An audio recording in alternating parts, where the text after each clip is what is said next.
Today's episode is brought to you by Food Scene and Triangle Wine Company.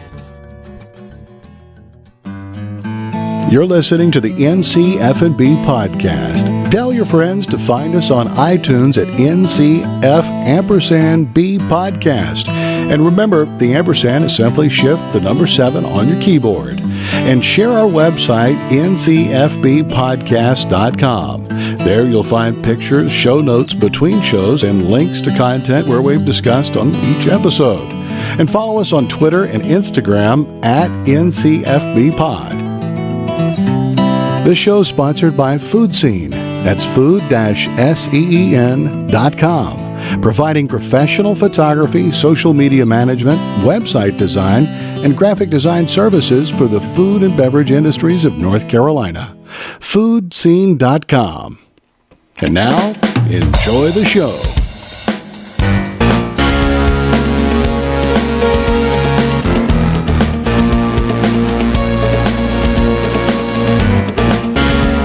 Hello, and thank you for listening to the NCF&B podcast. I am your co-host, Max Trujillo. And I am your co-host, Matthew Weiss. And we are once again in beautiful Wilmington, North Carolina. Easy for you to say. And we are at Catch, a modern seafood restaurant.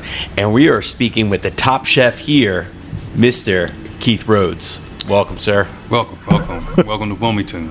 Thank you. Glad for you guys to be here right now. Well, we're glad to be here, and I might be stealing Max's thunder on this one, but it is widely publicized, and we've talked about it on the show, that when we first went live, all the way back of last year, December 1, the first person to reach out and congratulate us on Instagram was none other than Mr. Keith Rhodes himself. Right on, man. Big fan.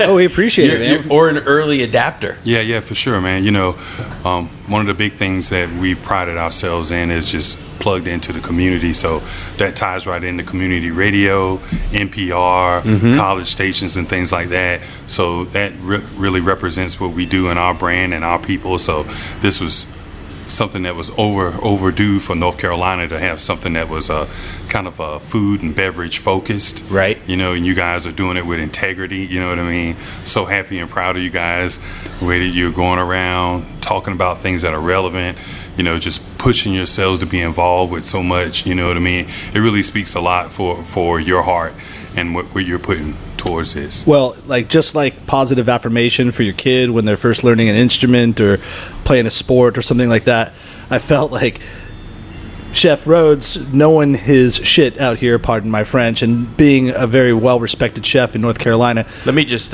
put some validation and don't lose your train of thought. But when we say well-respected, a James Beard Best Chef Southeast nominee and also a contestant on Top Chef. Yeah, and so when somebody like that gives you like a nod, even though it's social media, but who cares? It's like we put our first post out, we said, hey, world, we're going to do this thing, and the first person to comment is a chef in the business that, like, it's kind of like what we were doing it for, and it was like so great to get that momentum off the first day. So thank you very much for almost inspiring us and making us feel like, oh yeah, I guess we're doing this for a good reason. And hopefully over the last 75 episodes we've done, some people have connected the dots that there is some amazing talent in this state, and it's worth checking out. So, like, for us, we're in Wilmington now, and we've made a day of it. You know, we don't do any like show magic to let people know, like, it is what it is. Like, sometimes when you got to drive out to a place where you don't live, you got to get as much as you can out of it. So, I mean, Matt, tell the listeners about our day so far today, just to give an idea. You'll hear about it, but we started out with Dean Neff at Pinpoint. Then Billy Mellon of Mana joined us over there. We headed over to Big Time to talk with Ben Knight and the chef Jimmy Diacchio. And then Vivian was on. And now we are ending it over here at Catch. Let us into the inspiration for Catch and why you opened this particular style restaurant and in Wilmington? Yeah, so I grew up here, not originally from Wilmington, but I grew up here, and many fond memories living here on the coast, going to the beaches all the time, the docks and things like that. I grew up a vegetarian by religious choices. I was brought up, raised a Seventh-day Adventist, and so we didn't eat meat or anything, but once I kind of decided I wanted to be a chef, I was about 16 years old or so, had to broaden the horizons a little bit, and my family were very close to fish and land. So my grandfather had a small garden in the back, not a farm of anything by the sense, but he was really plugged into the garden and friends that were farmers. But we spent a lot of time at the beach as well. And so seafood became something that was really, really evident in our dining experience at home. Just fish and grits, fish and vegetables, just a real pescatarian type of diet. And here, actually, believe it or not, when we were thinking about a concept for Wilmington, I was going full speed with the vegetarian concept. I mean, that was part of my heart. That's how I was raised. Really holistic. Believe this or not, this is how I was raised, and so I love it. This is not your conventional North Carolina story, like grandma making the biscuits and you learn how to do this. Yeah, for sure. So herbs and vegetables and things like that were really like the backbone of everything that we did. So that's what I was looking to do. But as a business plan, I think that they were ready for a really good seafood restaurant here. Sure. It's not often that you can find standalone vegetarian restaurants. Fiction Kitchen is one that comes to mind right in Raleigh. But a lot of those are really tied into retail, like grocery stores and things like that. So they're very small vegetarian restaurants. So I knew that Wilmington wasn't ready yet. So we went full speed with the seafood concept. And so that concept was designed to kind of highlight all of the seafood and the bounty that's caught off the coast of North Carolina. Things that I were familiar with and some things that I wasn't raised with. I saw my first salmon fillet probably when I was in my late teens. That's crazy. Yeah, the only salmon I knew growing up was, right out of the can, like pretty much everybody else. Yeah. You know what I mean? And, things like grouper and things like that, we weren't exposed to growing up. I mean, we ate things like flounder and trout and black bass and fish like that. But mahi and big sport fish, that's not anything that we ate. And that's what most locals ate that were from around this area. And it transcended. It didn't really matter what demographic or what race you were. Everybody ate the same thing. Right. It's what was available. Right. And so really being inspired with food, and I had really no formal training, all that kind of thing. And so it was just a passion. I often equate my experiences kind of like the College of Carpentry. There is none.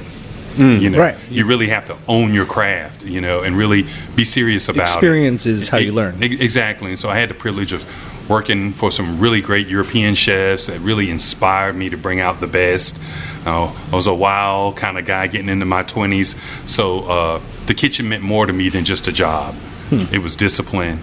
It was structured shelter, which I didn't have a dad at home, and my mother passed away when I was 13. So it was a great system to be a part of, because there were expectations and all of those kind of things that I think a lot of young people, not just men, but young people need growing up. Yeah, and there's a definite equation where if I put this work in, I get this out of it. Yeah, for sure. And you could see that almost instant gratification. You work really hard, there is praise for that product. Man, I peel all these shrimp, deveined them, blanched them, then a shrimp cocktail, people love it. Right. Chef says, good job, that kind of thing. And so one of the things I knew early on was whatever we did, we wanted to continue to inspire, not just the folks that we serve on a nightly basis, but the staff as well. And so, I think that we've continually received blessings from the community.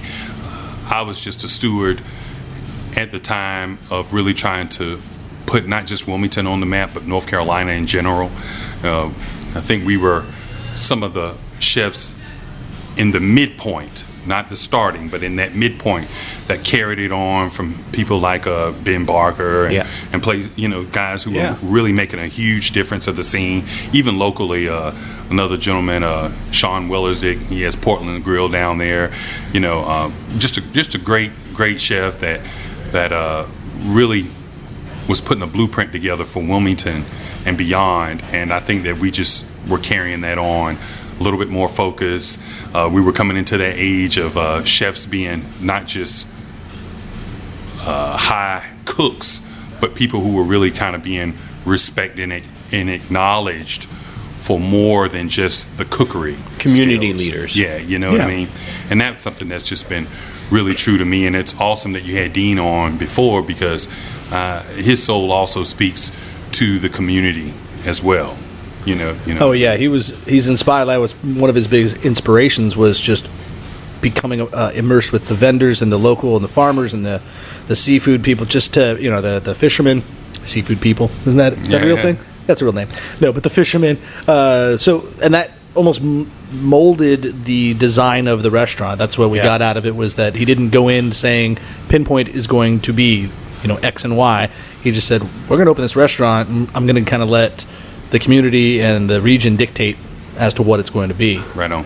Which that's beautiful, but it's only great if it works, and if you have the cojones and also the skill to make that make sense. A lot of factors that go into that, but for us, we knew what we wanted to do. We knew we wanted a really great seafood restaurant that was always evolving, that always had a little something the next folks didn't have, and was always preparing food with integrity, truth in advertising, all those great things, which in the seafood business sometimes can become a kind of gray area.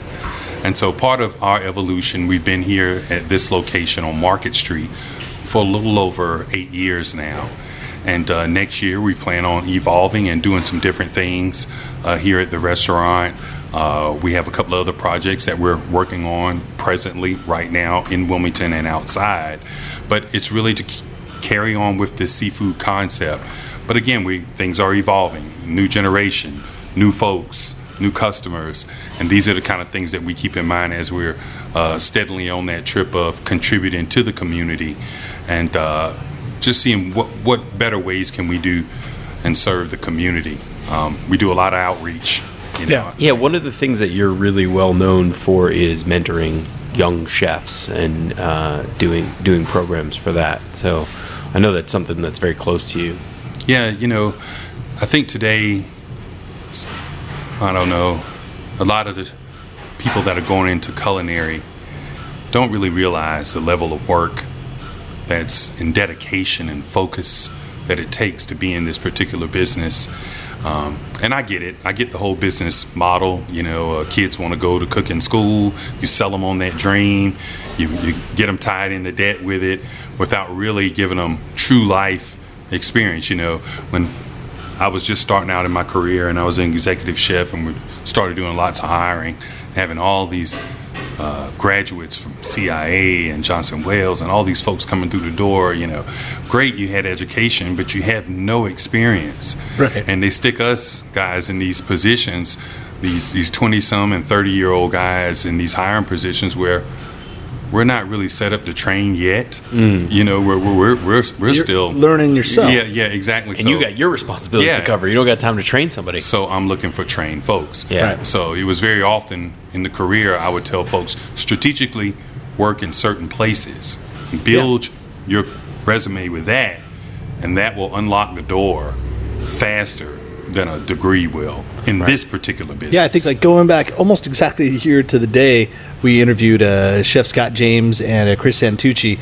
Coincidentally enough, today is Scott James' birthday. Happy birthday. Happy birthday, Scott. Yeah, much love to him. And I'm going to punch you when I see you, but he knows why.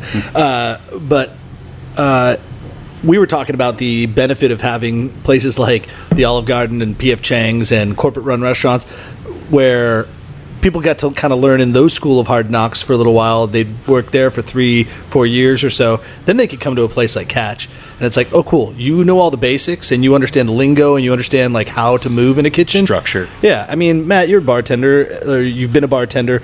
You went to bartending school, which is kind of embarrassing to anybody that is a real bartender. But if you never knew how to do it and you didn't have any experience, like they also had a placement program, and it's like a 2-week thing. It's not serious as culinary. It just gets you comfortable, like so you can bullshit your way through things. And that's exactly how I became a bartender, though, was bullshitting. And like I asked Dave Weidman, who was my good buddy, and when I got hired, I just looked at him and said, "Look, man, I lied in my interview. I know nothing about bartending. And I'm like, will you help me?" He goes, "Yeah, I'll train you because I need a day off. So I need you to be able to like find the right cover guy. me."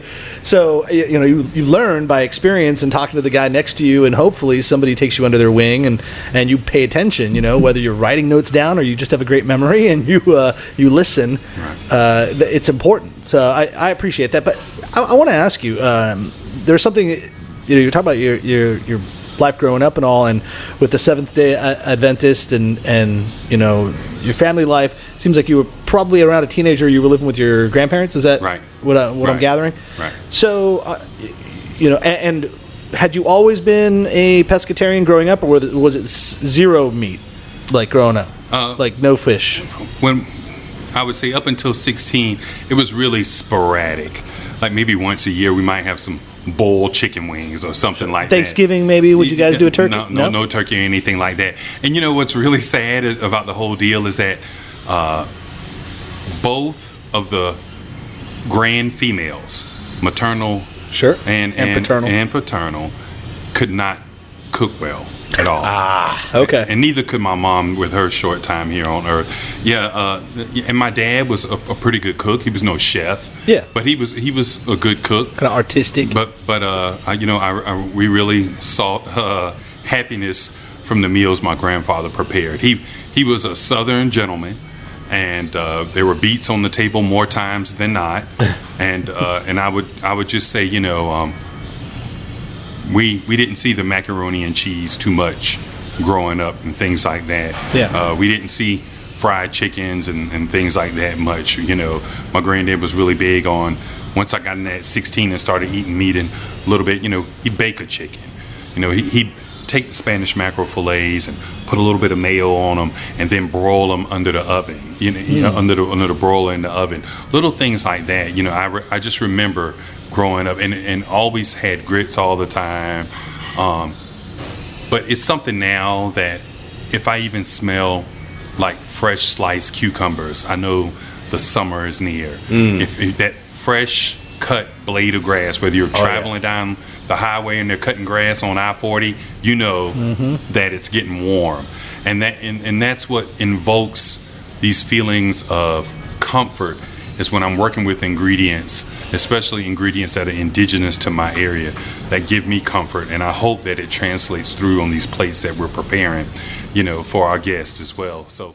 Hi, this is Mike Coscarelli from Anxiety Now. And Andrea Allen from the Hot Mess Comedy Hour. We just launched the brand new OG Podcast Network and wanted to let you know that you can hear ours and other great shows by going to ogpodcastnetwork.com. Also, be sure to follow the network on social media to keep up to date with new shows, videos, and live events. That's at OG Podcast on Instagram, Twitter, and Facebook. Or you can subscribe to your favorite OG podcast wherever you get your podcasts.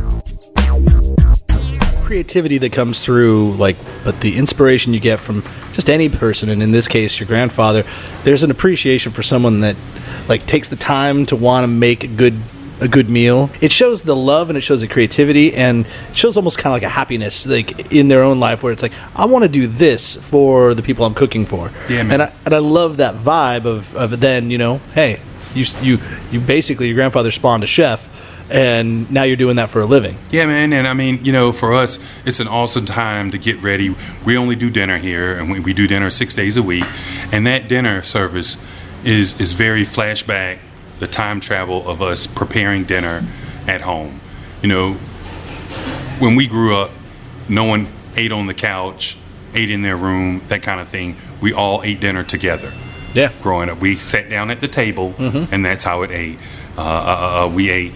Most of everybody that I knew, family worked 9 to 5, that kind of thing. So there weren't any plates left in the microwave or things like that. I remember when we got a microwave. You know what I mean? Yeah. But that time was really important. That's how we caught up with one another and just kind of talked about the day and what's going on, and that was something that's really important. And we look at that right now, just like the restaurant. We're getting prepared. We're getting ready to do 5 o'clock lineup. We're getting ready for dinner service. We're preparing so everybody can come in and have a good time and unwind. But that's something that's being lost today. Yeah. It's just that it's not even really, quote, an art of dining, but it's just that experience of what food really does, bringing folks together. It's the bonding of the food experience. And I think for most of us, we kind of get that around the holidays, maybe a designated Sunday. We might get together with friends and have a dinner or something like that. But I don't know if the younger folks, the millennials, the folks that are coming of age now, really value those things that are in place. And so for us, part of cooking in the seasonal kind of style, cooking from what's available locally, or even at the end of the day, cooking the best product, whether it's from Wilmington, whether it's from Charlotte, New York, or wherever. Right. We want to give the best product, and I want to make sure that generations to come can really appreciate that. Not, okay, I've been here 30 minutes and I'm waiting on my food. We ordered the 5-course menu and it's taking too long.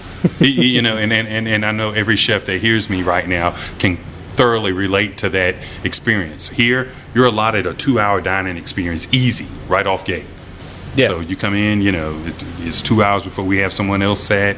We try to run everybody through those courses, and this business is a business that we love doing. We love customer service. I love serving guests. Summertime is really great for us. Lots of fresh produce, lots of fresh seafood, especially towards the latter part of the summer. It's just awesome. And now, it's oyster season. It's about to wind down here in probably the next 3 weeks or so. Months that end in ER, right? Isn't that what we were talking about? So it's going to be over with here in a little while. But, look at North Carolina now. When we were talking about aquaculture and oysters available all year round now, up and down the coast, there are so many different varieties. People are getting these leases out in the ocean, and they're bringing me all different kinds of oysters to serve that are really, really great products right now. And I mean, things are just changing so much. The evolution of North Carolina as a food place, I see it happening, and you guys are really instrumental in making people aware of that. Thank you.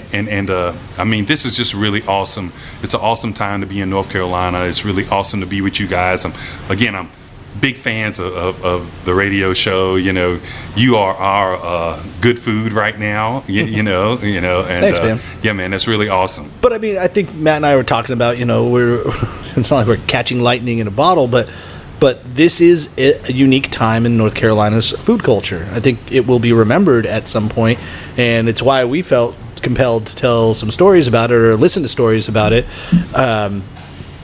Because I think that there's this evolution. You talk about the generations and such. We went from sitting in front of a microwave and getting food done, like a certain way, to then watching television, watching food shows and food networks, and getting to then now you and I, all of us, we're old enough to now do this for a living and make the food that we felt like should have been made for the restaurants in the community and tie it all together and bring it together. I don't know what the magic is necessarily with North Carolina, but I do know that this is a golden age of culinary design where people are really pushing the envelope and utilizing great ingredients from their local areas. Well, the magic of North Carolina, I think we've talked about it time and time again, is you have the mountains, you have the farms, you have the sea. So all of that coming together, bringing you chefs like yourself, great agricultural product. And I think that there's a great kindred kind of spirit that's running through North Carolina right now, and I've been on the forefront and been super privileged to be able to watch so many different folks from so many different backgrounds begin to get a highlight right now. You look at Ashley Christensen. She's a longtime friend of mine. And, yeah. I'm just longtime friend. You know what I mean? And I mean, just watch how folks have just embraced her. Right. Yeah. And her path, and just her run for it. You look at folks like myself, someone who's an African American, grew up in a retiree kind of beach community, and was able to do what we've done, not just here for this community, but for the state in general. You look at someone like Vivian Howard, trained in the big city, but was called back home by her heart. Yeah. You know, she's back there, and look what she's done for that community. And so right now we're looking at a lot of diversity that's being acknowledged right now. I'm looking at Eater this year. I think another friend of mine, Bees Crackling Barbecue down in Atlanta, this cat won Best Chef and Best New Restaurant in Atlanta. Wow. Yeah. That's crazy. You know what I mean? Yeah. Eduardo Jordan over in Seattle right now with June Baby. Best. He might even have the restaurant of the year, if I'm not mistaken. Yeah, and didn't Staple House won it last year for Bon Appetit? You know, so you're looking at an incredible amount of eyes wide open to the business. Yeah. And this is really, really awesome. This is the time right now that should make all of us proud. You know, with our influx of Latinos that are here right now who are contributing really hard to the scene, who work behind the scenes so hard to make really great food for us. You know what I mean? Every kitchen in Los Angeles is Latino. You know? Only you can say that because you're part Latino. I'm part Latino, but that's the truth, though. I mean, like, everybody working in the kitchen is Hispanic, and so it is funny because chefs that worked in other states that came to Los Angeles, where I worked, they're like, dude, I had to brush up on my Spanish because I realized my entire team was going to be a Spanish-speaking team. Right on. It's like, yeah, but at the same time, those guys know how to cook, man. Yeah. And that's like family. That's their culture was like a cooking culture. So yeah, throw whatever in front of me. I'll do Italian. I'll do Asian. I'll do whatever. Yeah, man. And I think that, you know, when we think about folks that create food and are inspired, you think folks like Rick Bayless, you know, they were giving him hell not too long ago about cooking Mexican food and he's not Mexican or whatever. I grew up watching Rick Bayless. He's brown on the inside, with PBS. You know what I'm saying? Yeah. And he killed it all the time. Yeah. If anybody, did Taco Bell inspire me to make Mexican? No. Rick Bayless, every time I saw him on TV, inspired me to go in there and make a mole. Yeah. You know what I mean? And so... Well, it becomes more attainable to the culture when, or not the culture, but the community, when someone that's not from that culture embraces it and does it and executes it well, to where anyone that's not also from that culture can say, oh, I could do that too. I can do that too. Yeah. You don't have to, you know? When Tiger Woods was playing golf, that was a big deal for the African American community. It's like, and the Asian American community. Right. It's like, wait a minute, you don't have to be an old white guy to play golf? That's right. Oh, okay. And that's the same sort of thing how it's transcending in the restaurant business. You know, for the females, you've got super female chefs that are Naomi Pomeroy from up in Portland. I mean, you just got really great female chefs, Asha Gomez from down in Atlanta, just that are doing really big things so you can see I can be. You know, you've got all kinds of chefs from all backgrounds that are doing really great things that makes you say, you know what, I can do this too. Yeah. You know, and that's what, at the end of the day, that's what it's all about. It's all about getting out there, sharing your support. So folks that come in, you pull out that American Express and you're cashing out in the front. We're cashing out in the back. We're spending the money with farmers who are bringing in microgreens, who are bringing us in fish. We're preparing meals to go down and feed the homeless a couple of times a month. You know, just really giving back. You know, not everybody's as fortunate as the community has blessed us, so we always want to keep that in perspective. You know what I mean? And, you know, just to support the community whenever we can. 40 Eats. I don't know if any of the guys mentioned that a little bit. We talked with Billy Mellon a little bit about 40 Eats. Yeah, Right on. That's a great thing local that he's community. doing. Yeah. Bringing people together. We partnered up with Triangle Wine Company because these guys are awesome. They offer weekly wine tasting events, a wide range of wine and beers from around the world, and an easy online store to find the wines that you'd like. They also offer pickup, local delivery, and shipping. We even set up a promo code NCFB so you can receive 10% off all future purchases. Go to trianglewineco.com or one of their 3 locations, and for $99, pick up the NCFNB 6-pack, which includes 3 white wines, 3 red wines, and we threw an official NCFNB hat in the bag. So once again, buy your wine online or in-store at the Triangle Wine Company and use our promo code NCFB during checkout to receive 10% off your future wine and beer purchases. Go to trianglewineco.com or click the top of our website at ncfbpodcast.com. But I also think, I mean, what we're talking about, a lot of this culture is led by television and being able to see some things like Top Chef, and obviously you had a run on the Texas show, and I wanted you to know, unbeknownst to Max, he's written a song for you called Frozen Shrimp and Flour Tortillas. Boy, no, you didn't. Oh, boy. I tell you what, I've heard that remix so many times right now. But, yeah, that was fun. Yeah. That was fun. I think that for many years, I was asked to do the show. Mm-hmm. Okay. And I wasn't interested in it. I had made my career here in the community. The community made me. You were voted top chef in Wilmington 3 years in a row. Was that before? Yeah. Okay. Yeah, before. And, when all of this stuff began to evolve, we were working hard with the movie studio. So that's kind of how we were, my claim to fame. Kind of makes sense. You had Wilmington was booming with the movie industry. And we were working really hard on set with the movies as far as the caterings and things like that. And so, lots of celebrities in that restaurant. I remember someone coming in one day and she was like, "Hey, you ever want to go on Top Chef?" And I was like, "Nah, I didn't want you to paint me out to be the grizzly when I'm just a cool little black bear." You know what I mean? And I know how those shows really do, folks. You know what I mean? The kindest folks, they'll spin it a different way. So I kind of turned them down a few years, and I was in here one day, and it was like, "Hey, a Four Tops out." They wanted to just say hey to the chef, and I went out, and it was the NBC execs. Oh wow. They were like, "Hey, you want to come and try out for Top Chef?" And I was like, "Nah, we're doing interviews down in Charleston till Saturday." And I was like, "Well, I don't have a day off until Sunday. I'm sorry about that." I kind of walked away like, "Yes, I won't be on it again. Dodge it again." Yeah. And she was just like, "We'll wait till Sunday if you can come." Oh. And so at that point, I was kind of like, I was like, "All right."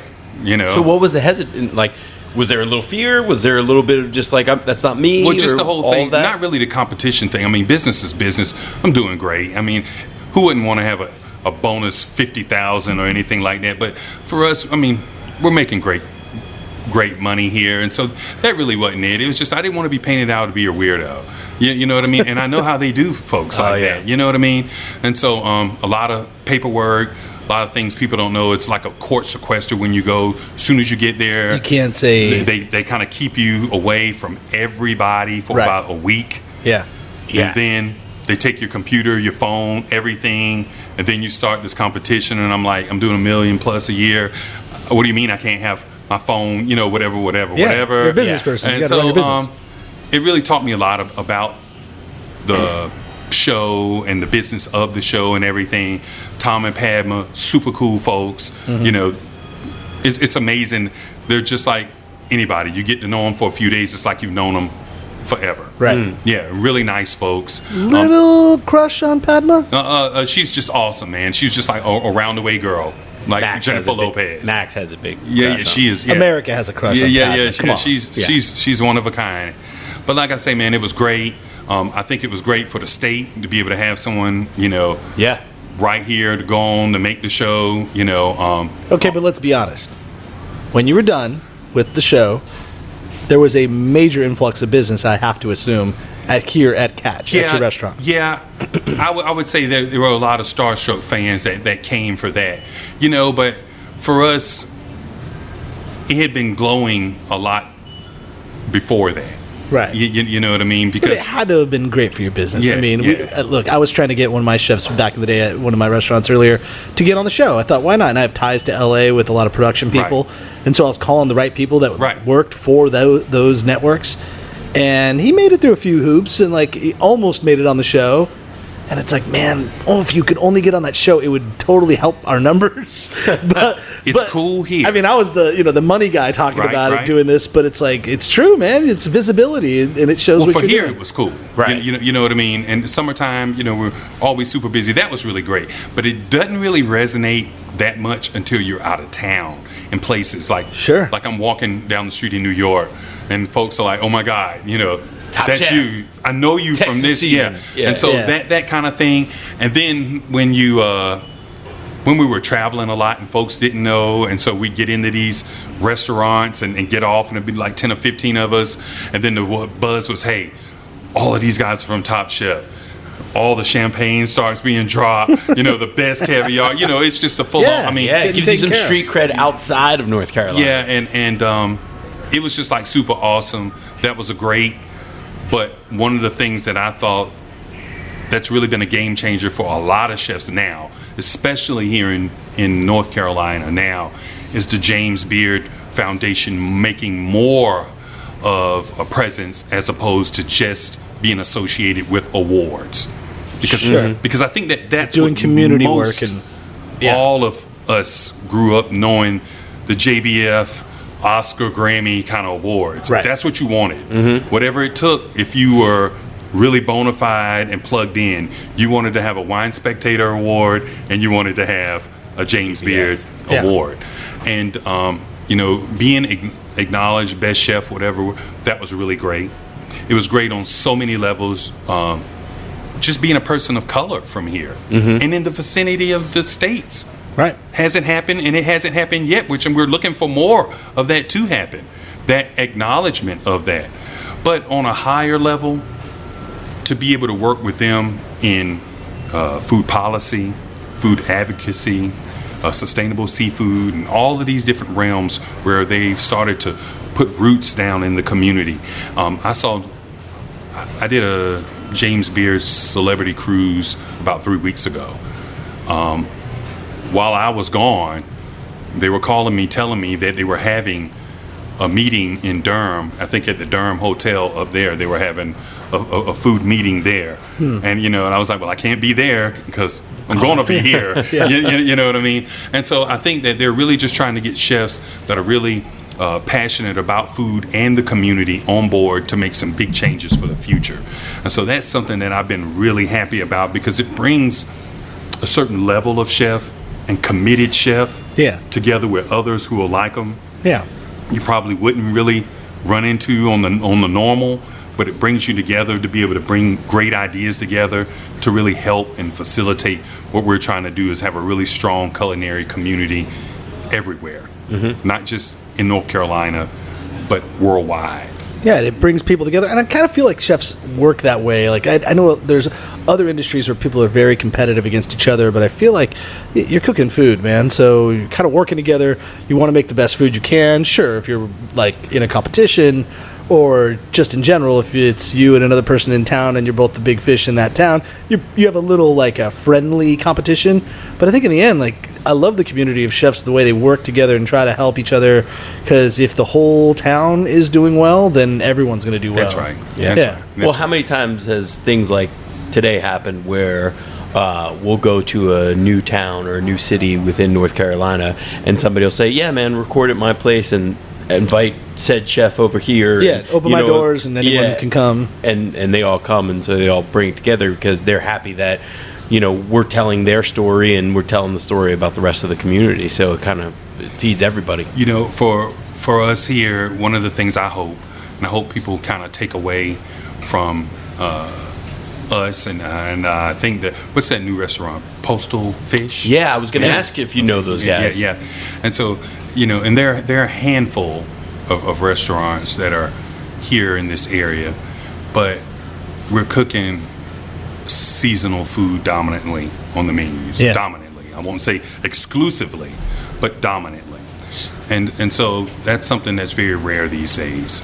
So what would be cool, and this will be on an upcoming episode, we haven't locked down a date, but Bill Hartley and James Clark, who of Postal Fish Company, who've been on the show, they were at Lamstock and we interviewed them there. Nice. They have invited Max and I to go to the docks with them and talk to the fishermen and stuff like that. Awesome. And I don't know, maybe you could join us that day and meet us. That'd be absolutely awesome. And like I tell you, there are a handful of guys that are doing it. Get out and support these guys. Yeah. Remember one thing, and all of these guys can say the same thing. Even what is it? Hey Sailor. They got the new one. Joe and Katie Kindred. One thing I'll say is this, and you can fight me on it if you want, but you can leave the comments once this is posted, and I'll get back with you later. But cheap seafood ain't good, and good seafood ain't cheap. Heck yeah. So, I mean, I'm just putting that on the line. There's a certain cost associated with perishable product at its peak that we're trying to give to the customer. And again, when we think about fair trade, most of us, when we hear that, we associate that with coffee or commodities like tea and things like that. And you've heard it, where we buy these Sumatra beans from such and such, and they're paid a fair wage and blah, blah, blah, blah, blah, blah. But you know what? That needs to transcend right here. Right. So when you see these folks at the docks, put it like this. When I'm paying 89 cents a pound for amberjack, can you even imagine? Let's not even talk about Like that's dirt what cheap. I charge. Exactly. That is dirt cheap. So what are they paying for it out there? How much is it really costing them to go out and to go do that? You know, none of these guys are pulling up in a Rolls Royce SUV selling me fish. You know, they're making it. This is part of the community. This is part of our fabric and what we do. We've got to get out there, support them, bringing it to a place that can showcase it to the best in many of these different venues that are around. Get out and support them, because when we're gone, you're going to be left with a lot of these chains that do things subpar. You know, it's about business. It's not about passion.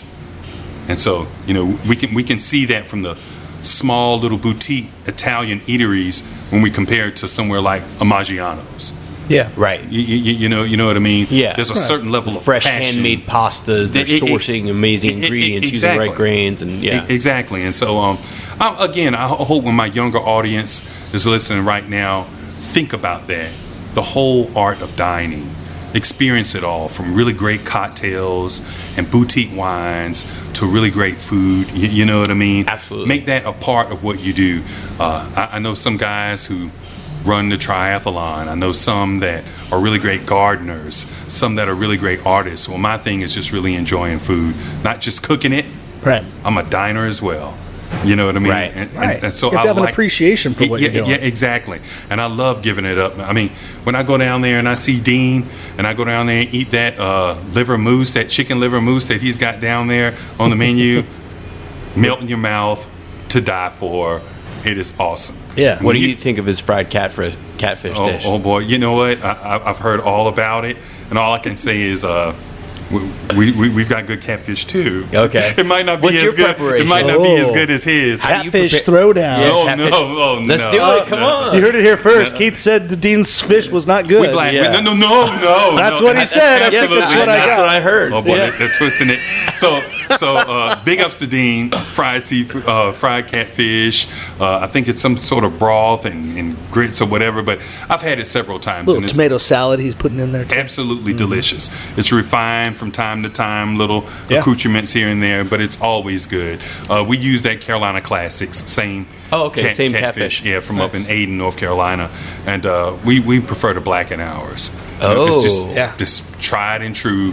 The ladies love blackened food. You know, we're all about the ladies here. You know, where the ladies come, the guys follow. So That's the way. so That's how you build a following. No, but just to reiterate what you're saying, and you know, this is us preaching, and probably the people who are listening to this show or this episode aren't going to I'm just going to say it, a Red Lobster or something like that. But let's just say that that type of place, and even some other places, are not taking the care and finding the ingredients that you are in this particular type of seafood and creating the atmosphere. And so you can go to those places and have a fine meal and you'll get full and whatever, but the experience is just not the same. The level of sophistication, the flavors that you're going to experience, and just the overall hospitality is not going to be even in the same league. I think you've encompassed it all with what you just said. But the icing that I would put on the cake is you are supporting a community. You're supporting Yes. your brethren Right. when you're right here going that to money these local. When you're going to these local spots, it just makes a huge difference. Corporate wise, we never know where that money trickles all the way back to. Sure. But here, you know that money is here. Yeah. Especially when you're faced with a menu that says North Carolina grouper or Pamela Cove shrimp or Oriental North Carolina crab meat. They're telling you where we're spending this money. You know, and a lot of times those purveyors are telling you where you can go buy their product as well. You know, we've got Mason Borough oysters from Tom Cannon right now. He's telling folks, hey, you can go over to Catch and eat our Soundside oysters. You know, we've got oysters from Jay Siren from Carolina Mariculture right now. He's telling folks you can go down there and go taste them here. And so that's what's really awesome, is being able to have a place that people can showcase their art.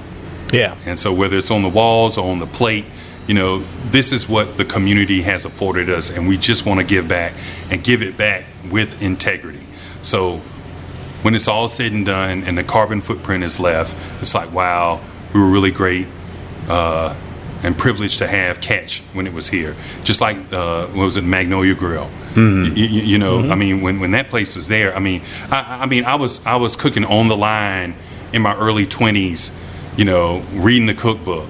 I couldn't believe that we had a chef that talented, husband and wife team that was not that far away from there. His parents, when I was where Dean is now at Pinpoint, that used to be my old restaurant, Deluxe.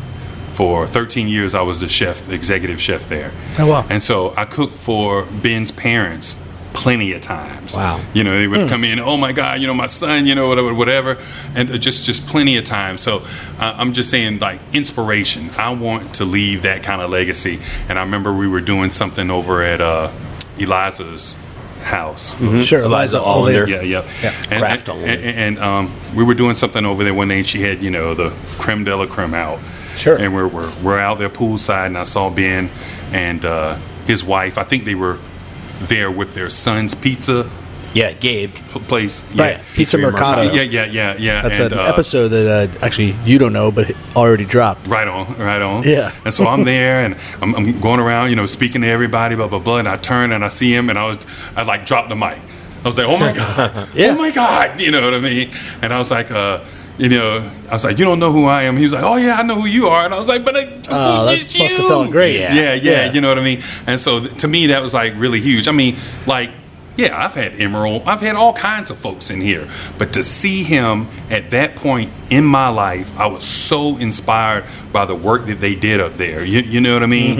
And I was like, I've got to do it like that. Yeah. You know what I mean? That's awesome. At least, yeah, for sure. And it's so funny because it's just like, it seems to me of chefs like you who are accomplished, there's a certain sense of humility. Like when we talked to Ben Barker, he kept praising the chef that he worked for at Farrington House. I'm going to blank on his name. We'll have to plug it in later. But who actually was like, because I called him essentially the godfather of North Carolina chefs. And he's like, well, actually, it was before me. So he kept passing it down, and giving the praise elsewhere. And that's just telling that when you went up to him and you said, man, I know you. He's like, I know you. And there's just lots of great talent around. Ricky Moore up there in Durham right now.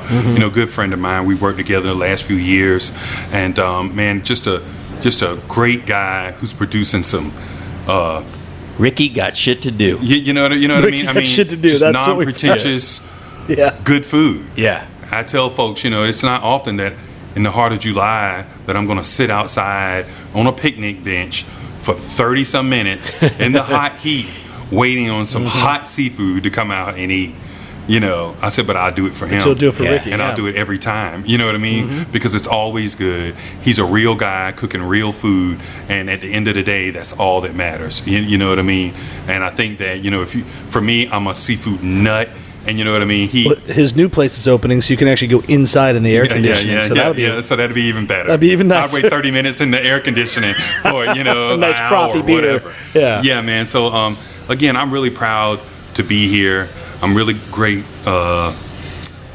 Many thanks to talking with you guys. Yeah. But you know what, man? I'm really proud to be North Carolinian. You know what I mean?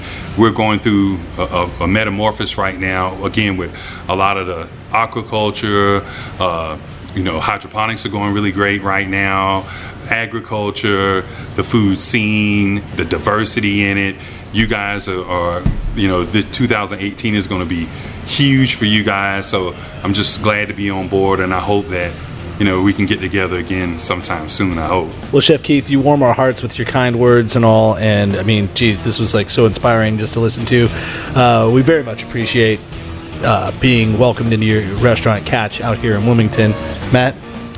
Inspirational to meet you and what you do and everything you stand for. And we're proud to be North Carolinians as well. Thank you. For sure, man. Yeah, keep doing what you do, man. Make sure you listen to the episode. Subscribe. Right on. Go on iTunes, subscribe. Tell your friends. Yeah, man. Tell your friends' friends. Yeah, man. And let's keep preaching this gospel of North Carolina. Thank you very much. Matt, what you got? Yeah, everybody come to Wilmington again and come to Catch, a modern seafood restaurant. You will eat and drink very merrily. Right on. God bless. Thanks for listening to the NCF&B podcast. And if you've stuck with us this long, review us on iTunes, and remember, 5 stars are encouraged.